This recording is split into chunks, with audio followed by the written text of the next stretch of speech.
রমেশ চারিদিকে তাকালো। কেউ নেই, সে একা। কিন্তু তার মনে হচ্ছে সে একা না, কেউ আছে। দেখা যাচ্ছে না, কিন্তু মনে হচ্ছে খুব কাছে দাঁড়িয়ে আছে।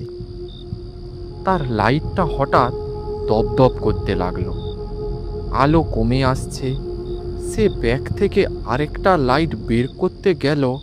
ঠিক তখনই রমেশ একটা ছোট সরকারি সার্ভে কাজের জন্য সুন্দরবন গিয়েছিল। লোকেশনটা ছিল সুন্দরবনের একটা পুরনো ওয়াচ টাওয়ার, যেটা বহু বছর আগে ব্যবহার বন্ধ হয়ে গেছে। বিকেল 5টার দিকে সে পৌঁছলো। লোকাল বোটওয়ালা রমেশকে নামিয়ে দিয়ে একটাই কথা বলেছিল, সন্ধ্যার আগে কাজ শেষ করে ফিরে যেতে। রমেশ কথাটা শুনে মনে মনে ভাবছিল, রাতে থাকতে হতে পারে। বোটওয়ালা শুধু একবার টাওয়ারটার দিকে তাকিয়ে চলে গেল। টাওয়ারটা নদীর ধারে, চারপাশে কাদা, গরান গাছ আর শ্বাসমূল। কাঠের সিঁড়ি, অনেকটা ভাঙা, কিন্তু ওঠা যাবে। রমেশ উপরে উঠল। তারপরে একটা ছোট্ট প্ল্যাটফর্ম, একটা ভাঙা ছাউনি, আর চারিদিকে খোলা দৃশ্য। সূর্য নামছে, জোয়ার আসছে, তাই নদীর জল ধীরে ধীরে বাড়ছে। রমেশ কাজ শুরু করলো। জিপিএস লক, ছবি তোলা, নোট করা ইত্যাদি। সব কিছু একদম স্বাভাবিক। কিন্তু আলো কমতে শুরু করলে সুন্দরবনের আওয়াজ বদলে যায়। পাখির ডাক কমে, জলের শব্দ বাড়ে, আর একটা চাপা ভারী নীরবতা চারপাশে ছড়িয়ে পড়ে। রমেশ তখন টাওয়ারের উপরে বসে ডেটা লিখছিল। হঠাৎ নিচে কিছু শব্দ শুনতে পেল। রমেশ টর্চ জ্বালিয়ে নিচে তাকালো। কাদার উপর কিছু দাগ, পায়ের ছাপ না, পশুরও না, যেন কেউ টেনে নিয়ে গেছে কিছু একটা। লম্বা সোজা দাগ, কাদার ভেতর দিয়ে গেছে, আর এসে থেমেছে ঠিক টাওয়ারের নিচে। রমেশ তাকিয়ে রইল।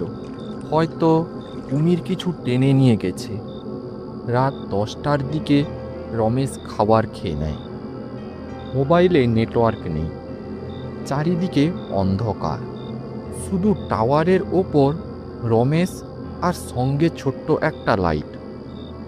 রমেশ নিচে নামেনি, কারণ কাদা আর জল।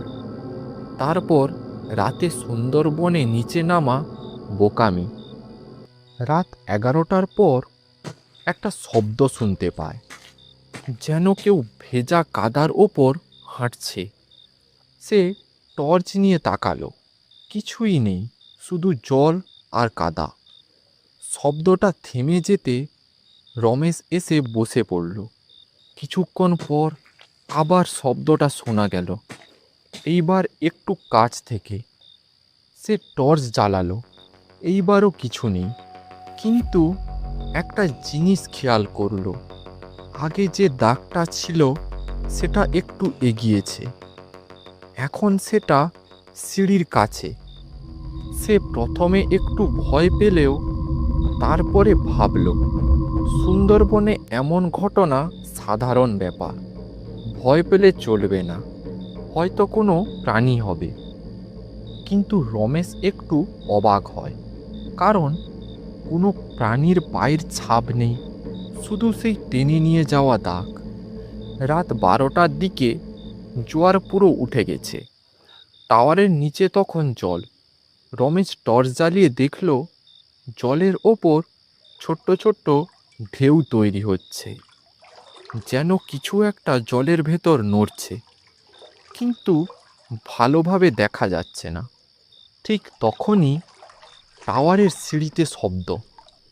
রমেশের শরীর পুরো ঠান্ডা হয়ে গেল, যেন কেউ ভেজা পা নিয়ে ধীরে ধীরে এক ধাপ এক ধাপ করে সিঁড়ি বেয়ে উঠছে। সে চুপ করে বসে শুনছে, কোনো আওয়াজ করছে না রমেশ। তারপর একটু সাহস করে সিঁড়ির দিকে তাকালো। কেউ নেই। কিন্তু শব্দটা থামেনি। তখনও মনে হচ্ছে কেউ ধীরে ধীরে উপরে উঠে আসছে। এবারে শব্দটা খুব কাছে শোনা যাচ্ছে। সে দাঁড়িয়ে একটু পিছিয়ে গেল। শব্দটা একদম তার সামনে এসে থেমে গেল। রমেশ চারিদিকে তাকালো। কেউ নেই, সে একা। কিন্তু তার মনে হচ্ছে সে একা না, কেউ আছে। দেখা যাচ্ছে না, কিন্তু মনে হচ্ছে খুব কাছে দাঁড়িয়ে আছে। তার লাইটটা হঠাৎ দপদপ করতে লাগলো। আলো কমে আসছে। সে ব্যাগ থেকে আরেকটা লাইট বের করতে গেল। ঠিক তখনই তার পাশে কাঠের মেঝেতে একটা ভেজা দাগ তৈরি হলো, যেন কেউ পা রেখেছে। সে কি করবে বুঝে উঠতে না উঠতে দেখে আরেকটা পায়ের ছাপ। ধীরে ধীরে ছাপগুলো তার দিকে এগিয়ে আসছে। সে যত পিছায় পায়ের ছাপগুলো এগোতে থাকে। সে বেশি পিছাতে পারবে না, কারণ বেশি পিছালে সে নিচে পড়ে যাবে। তাই সে থেমে যায়। পায়ের ছাপটা ঠিক তার সামনে এসে থামলো, যেন কেউ দাঁড়িয়ে আছে ঠিক তার সামনে। ভয়ে তার গলা শুকিয়ে গেছে। সে কি করবে কিছু বুঝে উঠতে পারছে না। ঠিক তখনই তার কানের কাছে একটা শ্বাস নেওয়ার শব্দ, গরম, ভারী। তারপর রমেশ অজ্ঞান হয়ে যায়। ভোরের আলো উঠতে শুরু করলো। জল নামছে।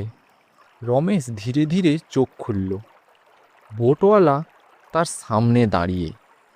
সে উঠে দাঁড়িয়ে টাওয়ারের চারপাশে দেখল। অনেকগুলো দাগ টানা। সবগুলো এসে থেমেছে এই টাওয়ারের নিচে। বোটওয়ালার কথা শুনে সে বুঝল এটা প্রথমবার না, এটা আগে অনেকবার হয়েছে। যদি সে রাত্রে টাওয়ার থেকে নিচে নামতো, তাহলে তাকে এ যাত্রায় আর ফিরতে হতো না। তারপর সে বোটে উঠে বাড়ির দিকে রওনা দিল।